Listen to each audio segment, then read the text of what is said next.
আমরা তো সবাই জানি যে পৃথিবীর সর্বপ্রথম উড়োজাহাজ তৈরি করেন রাইট ভ্রাতৃত্বের আবিষ্কারক। এর আবিষ্কার করেন দুই ভাই, যাদের নাম উইলিভার রাইট আর অরভিল রাইট। এরা দুজনেই সর্বপ্রথম উড়োজাহাজ তৈরি করেন। তারা পাহাড়ে যে পাখিদের উড়ন্ত ভাব দেখে তারা এই উড়োজাহাজ তৈরি করেন।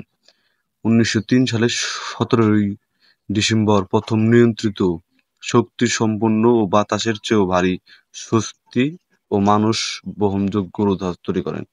তাই বলতে পারি আমরা 2000 শতকেও এসে উড়োজাহাজ তৈরি করতে পারি। আমাদের দুজন লাগে না, আমাদের একজন জুলহাসই যথেষ্ট।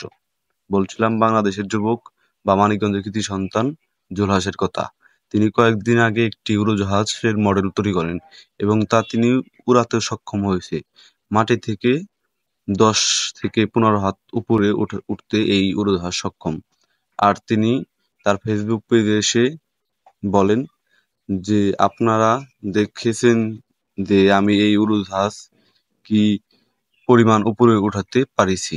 বেশি উপরে উঠাইনি কারণ না আছে আমার পাইলটের অভিজ্ঞতা বা কোনো লাইসেন্স, ভালো কোনো মডেলের ইঞ্জিন। আমরা জানি একটি উড়োজাহাজ উড়াতে কমপক্ষে 30-40 এসপির মডেলের মোটর লাগে, কিন্তু আমার কাছে মাত্র 7 এসপির মোটর আছে এবং না আছে কোনো দেশের সাহায্য বা দেশের সাপোর্ট। এটি আমি নিজেই 4 বছর গবেষণা করে তৈরি করেছি। আমি নিজেই যা মনে করি বাংলাদেশের উচিত তার এই দক্ষতাকে কাজে লেগে বাংলাদেশের এরকম উড়োজাহাজ আবিষ্কার করা। এতে আমাদের দেশের উন্নয়ন হবে। এবং তিনি লাইভ এসেও বলেন যে তার আর্থিক সমস্যা আছে এবং তার এলসি বা আরসি লাইভ পেজটি সবাই ফলো করে এবং শেয়ার করে দিন। এতে তার আর্থিক সমস্যা চলে যেতে পারে। আমাদের দেশে এরকম ট্যালেন্টেড লোক রয়েছে, আমরা ট্যালেন্ট ব্যবহার করতে জানি না, তাই তো আমাদের দেশে কত পিছিয়ে। তো আর বেশি কথা না বলি এই বিদায় নিচ্ছি। এই ছিল আজকের